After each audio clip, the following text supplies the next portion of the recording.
జిల్లా అధ్యక్షుడు హరివర్ధన్ రెడ్డి గారు, అదేవిధంగా మా మాజీ శాసనసభ్యులు శ్రీశైలం గౌడ్ గారు, అదేవిధంగా మా కుత్బల్లాపూర్ కాంగ్రెస్ పార్టీ ఇన్ఛార్జ్ హనుమంత్ రెడ్డి గారి ఆదేశాల మేరకు ఈరోజు ఏదైతే మొన్న చట్టసభలో దాదాపుగా మనందరము గుడికి బడికి అంటే ఎక్కువగా చూసుకునే మన అసెంబ్లీ స్పీకర్ అయినటువంటి అంటే అసెంబ్లీ స్పీకర్ మనకి దేవుడితో సమానం. అలాంటి స్పీకర్ని ఈరోజు మన కాంగ్రెస్ పార్టీ ఒక దళితుడికి అవకాశం ఇచ్చి మంచిగా మనము కాంగ్రెస్ పార్టీ గౌరవించుకుంటుంది. ఎప్పుడు కూడా కాంగ్రెస్ పార్టీ అంటే బడుగు బలహీన వర్గాలకి, దళితులకి, అదేవిధంగా పేదలందరికీ కూడా ఎప్పుడు సహకారం చేస్తూ ఉంటుంది. అదేవిధంగా మన ఎమ్మెల్సీ ఎలక్షన్స్లో కూడా చూసుకుంటే మనందరూ ఎమ్మెల్సీ నామినేటెడ్ పోస్టులు మొత్తం కూడా అన్ని వర్గాలకి సమానంగా పంచడం కూడా జరిగింది.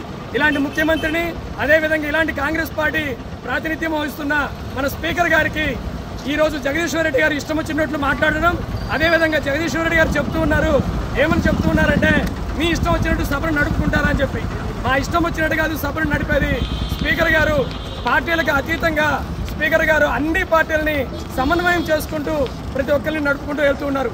అయితే బాధాకరమైన విషయం ఏంటంటే జగదీశ్వర్ రెడ్డి గారు అలా మాట్లాడి స్పీకర్ గారిని అవమానించినప్పటికీ కూడా బీఆర్ఎస్ ప్రభుత్వం కానీ, కేసీఆర్ గారు కానీ, కేటీఆర్ గారు కానీ ఎట్టి పరిస్థితుల్లో స్పందించలేదు.